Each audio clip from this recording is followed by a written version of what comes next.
Ladies and gentlemen, let's wait to get this stream up and running and we will get straight into it. All right, looks like we're live. Ladies and gentlemen, this is going to be the second time that I am attempting to record this, given that yesterday I had a bit of some technical difficulties. As you can see right now, I am currently in a basement. I am in a basement, ladies and gentlemen, and I'm hiding. I'm hiding because I'm unvaccinated. And they're gonna get me. Ladies and gentlemen, what we are living through today is some wild times. My name is Lucius Cole. Welcome back. We are currently on our way to Project Maydie. Project Maydie we'll talk about in a little bit, but let's talk about the absolute disaster that is the United States of America. Let's take a look. Ladies and gentlemen, Americans fired for ignoring vaccine mandates are posting GoFundMe to ask for money, and many say they don't regret it. I really don't understand the conversation and how we have veered so far off course about what is actually happening in this country. The blinders, the perpetual blinders of people that have simply not come to understand that this virus is not being used for your health. It's being used to control you. It's being used to see who you're allowed to talk to, where you're allowed to travel, what businesses you're able to go into, what countries you're able to go to, who you're able to associate with. The list goes on and on. Now they're coming for your livelihood. Now they're coming for your job. It wasn't enough. It wasn't enough that you capitulated and stuck it into your arm. No. Now, anyone who dares to even question, to even have some minutia, some critical thinking, if you will, about the long-term side effects about what this vaccine is actually going to do to you and your body, those people are conspiracy theorists. Those people are crazy. But today, ladies and gentlemen, let's take a look. Americans fired for ignoring vaccine mandates and are posting on GoFundMe to ask for money. Many say they don't regret it. Not even to get into this part, but why is it that the federal government would team up with major corporations in order to purge anyone that would defy their orders? This is happening across the police, the military, the government, and now public, corporate entities. Anyone with 100 employees or more, through a mandate, a sweeping mandate, where a president can simply show up on your television and tell you what to do. Not go through the legislative process, not go to the elected representatives that you sent, that you personally sent to Washington, D.C. to stand up for you and your rights. No, none of them, none of us have had a word on this. By decree, we should simply start calling him King Biden, because that would be a much more accurate assessment about what he is actually doing. I can see it on him now. The robes, the crown, the bumbling, idiotic, dementia-ridden old fool. I'm hearing it everywhere. I'm hearing it from my friends. I'm hearing it from veterans. I'm hearing it from current service members that I still have active contacts with in the military. They're being purged. They are being purged because they refuse to get an experimental medical procedure.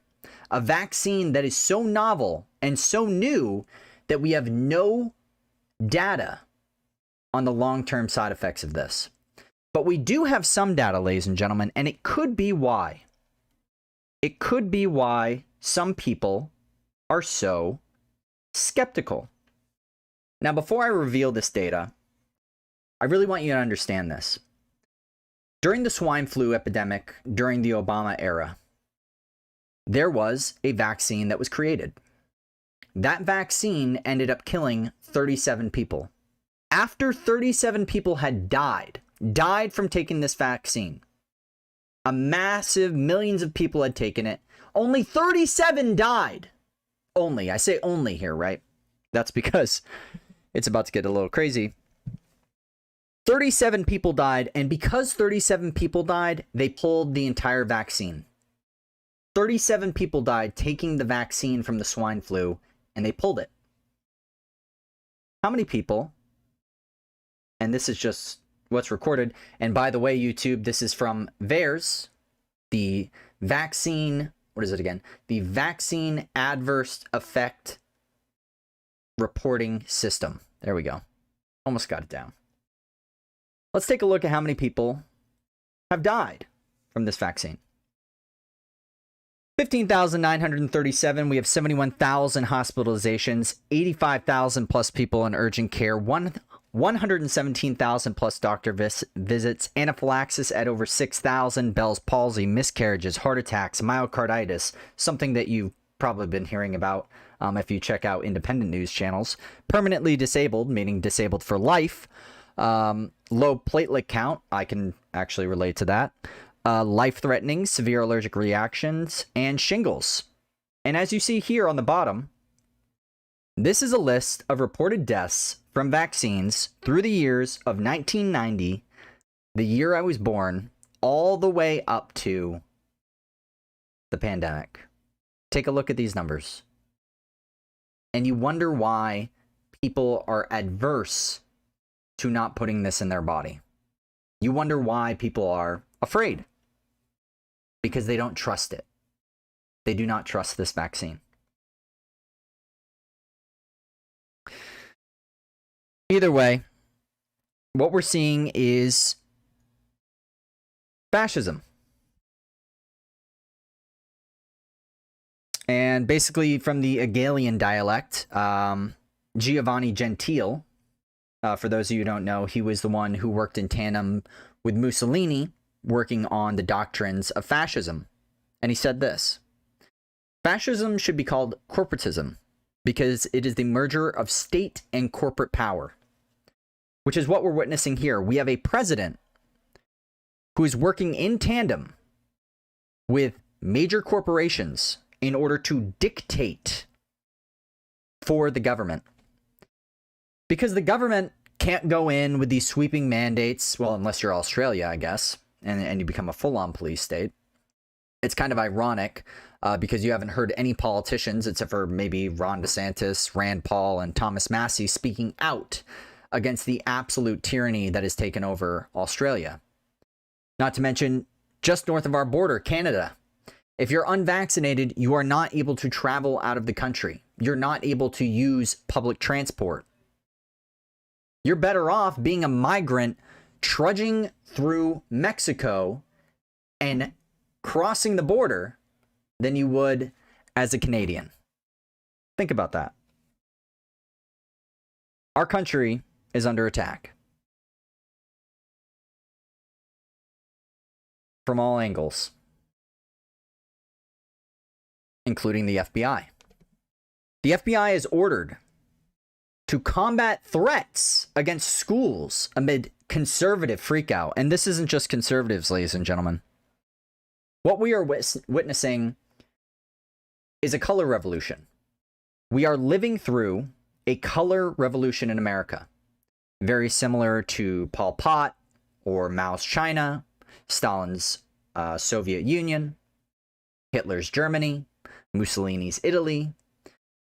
We are going through a color revolution. CRT. It's a way of viewing in the world of race essentialism, tribalism. You are not an individual. I am not Lucius Cole. I am a white man.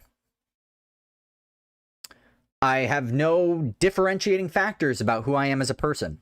I am simply part of a collective. And I can tell you with a straight face that what we're actually witnessing is the end of America. And I hate to be hyperbolic, right? You know, the end of America. The end of America. I mean, come on. This is America, right? This is a mass demoralization. A recent poll showed today that 2 out of every 3 Americans see that the country is going to continue on a negative pace. They don't see a jump back. We are back to 1970s stagflation. We are back to the era of Jimmy Carter plus fascism. Jimmy Carter plus fascism. It really is amazing. In such a short amount of time, in 7 months, it's been 7 months Joe Biden has been president. King. It's been 7 months since Joe Biden has been king of America. And in such a short amount of time, look at the amount of damage he's caused. 183,000. That is the new number that is being added to the American jobs market. What they fail to actually bring up is that 184,000 Americans left the workforce in this month of September. Meaning that the job growth in the United States was actually minus 1,000 jobs. Ladies and gentlemen, what we are witnessing is a decline so fast and so rapid that it's making people's heads spin. It's really not hard to see. Look at the price of gas. Look at the price of food. Look at the price of homes. Look at the price of automobiles. Look at the price of land. Look at the price of everything up. All the while, ships with 5, 6, 7, 8, 9 week backlogs are unable to get to the shores of America because these places are so, what's the word? Failed. There's no workers. Where has everyone gone? Witnessing this has been a real eye-opener for me. And it really is mind-bending just how much fear is able to control people. A virus, think about this, a virus with a 99+% survival rate, 99% plus survival rate, is why we are destroying our entire economy, our way of life, our culture, not to mention, through the Great Replacement, of sending massive amounts of people across our southern border to take up all those jobs that Americans no longer want to do. And for those who do want to do them, who are waiting for the corporations to step up and increase their pay, it will never happen. Because what the Democrats do, and the Republicans, let's keep in mind, is they use these people as second-class citizens, very similar to the unvaccinated. They use these people as second-class citizens in order to keep wages down. And it is a perpetual cycle. What America has become is no longer a sovereign nation, but simply a bank for multinational corporations, billionaires, and trillionaires to rape and pillage our way of life. We have race essentialism being taught in school, the dollar crashing before our very eyes. We have massive protests all across the United States. The corporate media hasn't brought up once. And we are reaching a breaking point as thousands of people are laid off from their jobs for refusing to acquiesce to the demands of a tyrant. So what can we do? Well, I have an idea. And it might just be crazy enough to work. What I'm going to be talking about here is Project Maydie. I've already registered the domain for it. And Project Maydie is basically a play on Fight Club, arguably my favorite movie, Project Mayhem. Now, I'm not saying we're going to go out and cause all this chaos and stuff, but in today's age, unfortunately, people marching down the street is never covered by the media. The political hegemony that is running this country, this oligarchy, no longer cares about the will of the people. And so what Project Maydie aims to do is to create such controversy and such craziness, clownness, foolishness, that the American media will be forced to cover it. A couple examples of things I can think off the top of my head. Everyone dressing up as clowns. A clown world, if you will, marching in the streets. People going around writing signs all across America with messages about freedom, liberty, and our pursuit of happiness. What we have to do is inject ourselves into the culture, and not in a nice way. You cannot be nice. You cannot be friendly. You cannot have decorum with people that want you dead. These people have become so fascistic that simply laying off hordes of nurses in supposedly the most dangerous pandemic, probably in the history of the world, probably worse than the Black Plague, worse than smallpox, worse than Ebola. Corona is the scariest thing in the history of mankind. So scary that over 99% of the people that get it survive. Terrifying. Woo! It really is unbelievable how far we have fallen. And I pray every day that more and more people will wake up to the absolute travesty that is the United States. This is the great demoralization. What is there to cheer about for this country? What is there to cheer about? There's no nationalistic pride. These people hate their country. They hate the United States. I hate the hegemony. I hate the oligarchy. I hate the global American empire. I hate the deep state. I hate the bureaucracy. I don't hate this country. With that, ladies and gentlemen, I'm going to do a little bit more into Project Maydie in the future, offering some crazy videos, maybe some man on the street videos and stuff like that. And hopefully we can make this nation heal. But we're going to have to suffer. My line in the sand is this vaccine. I'm never going to take it. I will never take it. Ever.